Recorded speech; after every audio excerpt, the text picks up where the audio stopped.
नेहमी जर एकाच पद्धतीची अंड्याची भाजी जर खाऊन कंटाळा आला असेल ना, तर ही रेसिपी एकदा नक्कीच ट्राय करून बघा. तर मी इथे अंडे उकळून घेतलेत आणि यातला जो पिवळा भाग आहे ना, तो वेगळा करून घेतला आणि हे जे पांढरा भाग आहे ना, याला असं या पद्धतीने लांब-लांब कट करून घ्यायचं. तर पिवळा भाग आहे तो आपण नंतर वापरणार आहे, तर मी तुम्हाला नंतर दाखवते.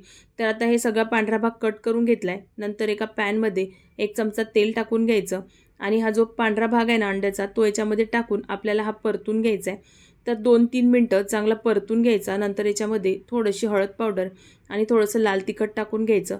परत एकदा असं मिक्स करून घ्यायचं. म्हणजे बघू शकता सगळे मसाले आपल्या अंड्याला लागले. आता हे साईडला ठेवून घ्यायचं.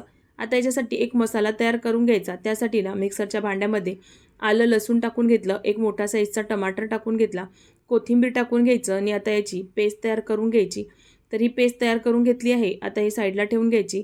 पॅनमध्ये 2 चमचे तेल टाकून घेतलं, मोहरी आणि जिरं टाकून घेतलं. नंतर बारीक चिरलेला कांदा टाकून घ्यायचा. कांदा थोडासा परतून झाल्यानंतर याच्यामध्ये एक हिरवी मिरची बारीक चिरून टाकून घेतली आहे. आता कांदा आणि मिरची चांगली परतून झाल्यानंतर जे आता आपण वाटण तयार करून घेतलं होतं ना, ते याच्यामध्ये टाकून घ्यायचं. आता हे वाटण आपण सगळं कच्चंच होतं त्याच्यामुळे ना हा मसाला चांगला परतून घ्यायचा. तर बघू शकता लालसर रंग येईपर्यंत परतून घेतला.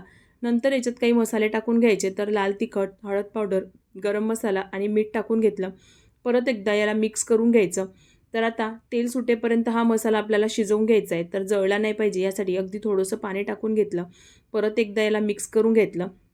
मसाला चांगला शिजून झाल्यानंतर याच्यामध्ये जे आपण अंडे फ्राय करून ठेवले होते ना, ते टाकून घ्यायचे. यासोबतच जो आपण पिवळा भाग वेगळा ठेवला होता, तो देखील याच्यात टाकून घ्यायचा. जर तुम्हाला हा पिवळा भाग नाही टाकायचा असेल ना, तर तुम्ही इथे स्किप देखील करून घेऊ शकता. तर आता याला चांगलं मिक्स करून घ्यायचं. नंतर याच्यामध्ये तुम्हाला जेवढी ग्रेव्ही पाहिजे त्या हिशोबाने पाणी टाकून घ्यायचं आणि परत याला एकदा मिक्स करून झाकून याला 5 मिनिटं मंद आचेवर शिजवून घ्यायचं. 5 मिनिटानंतर आपला अंडा मसाला ना मस्त असा चमचमीत तयार होतो. तर बघू शकता वर भाजीला तेल देखील सुटलेलं आहे. तर बघू शकता थोड्या वेगळ्या पद्धतीची आहे, पण याची चव ना खूप छान लागते. तर अगदी हॉटेल रेस्टॉरंटसारखी चव येण्यासाठी 1 चमचा मी याच्यामध्ये बटर टाकून घेतलं. जर तुम्हाला आवडत असेल तर टाका, नाही तर तुम्ही ते स्किप करू शकता. परत त्याला मिक्स करून बारीक चिरलेली कोथिंबीर टाकून घ्यायची.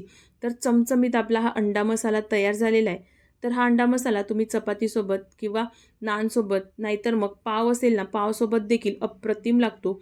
तर एकदा नक्कीच ट्राय करून बघा. तर एका प्लेटमध्ये मी इथे सर्व्ह करून घेतलेलं आहे. तर आज मी इथे पराठ्यासोबत बनवलेलं आहे.